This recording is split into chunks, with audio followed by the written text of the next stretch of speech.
Project categories are the primary building blocks for all project transactions. Let's talk about what they are and how to set them up. A project category is a way to categorize revenue and expenses on projects and also to control posting to the general ledger. They are also used for detailed reporting and analysis purposes. By categorizing expenses and revenues separately from the general ledger, project managers can get additional details about project performance. So if we look at the slide, the one bullet that I added to this slide was the representation of costs or revenues defined by your organization. And I feel at a high level, that is a good summary of what project categories are. But there's a lot of details that go into project categories. So let's go on to the next slide and take a look at some of the behaviors that a project category can have within Dynamics AX. If we start talking about the behaviors of a project category within Dynamics AX, the first thing that we're going to want to bring up is that project categories are required on all transactions. So it doesn't matter what transaction type you're using, what document, what journal you're using. If you're going to post anything towards a transaction, you have to code a project category. So it's required for transactional posting. The second thing is if you're going to be forecasting or budgeting in any way, shape, or form on a project, you have to do it at a category level as well. So it's a required information for forecasting and budgeting. Setting up your project categories can also be useful for defining ledger posting. So if you have expense accounts that you want to use specifically for specific categories, you can set up your project posting profile in a category specific manner. There's also category groups, which we'll talk about a little bit later here, which can help streamline that process. Rather than having to set up a ledger account associated with every category, you can do it at a group level too. You can set up pricing, whether it's a cost price or a sales price, around specific project categories. And then a lot of the different reports you can run in a category specific way within the Dynamics AX project management and accounting module.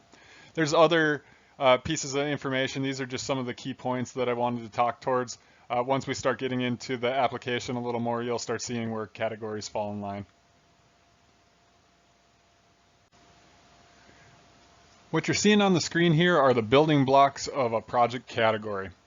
So there's really 4 levels when it comes to creating a project category, and traditionally you would start from the top, but we're actually going to look at it from the bottom up. So the main thing to understand is there's this concept of shared categories. So you can create a shared category, and basically what a shared category means is 2 things. You can share it between legal entities. So let's say that we create a category of design, like you do some sort of design work. Anyways, if we create a shared category, doesn't matter what legal entity that we're in, we'll be able to have access to that shared category.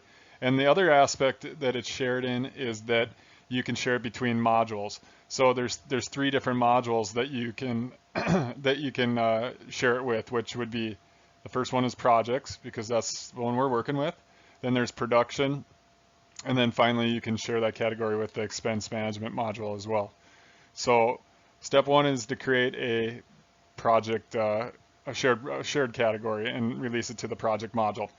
Step 2, we actually don't create a project category right away, and you can think of a project category as really releasing a shared category to a specific company, but you have to have a group first. So the first thing we do is we create a shared category, then you have to have a group. And project group basically defines what transaction type it is, and then you give it a good naming convention. And grouping your categories is very important because it helps when you're setting up your project posting profile. If you want to set things up very smartly, we'll call it, you can group your categories appropriately. And then once you have a group, then you can create a project category.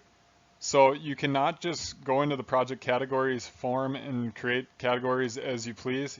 You have to have the 2 prerequisites in place before you create a project category. You got to have a shared category and a category group. Then you go in and you basically release a shared category and tie it to a category group. And then finally, I just threw the transaction type note in there just so you can understand that all your categories fall under a specific transaction type.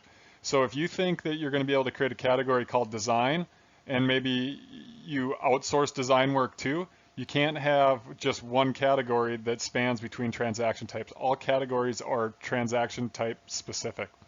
All right, let's get in and demonstrate this within the application.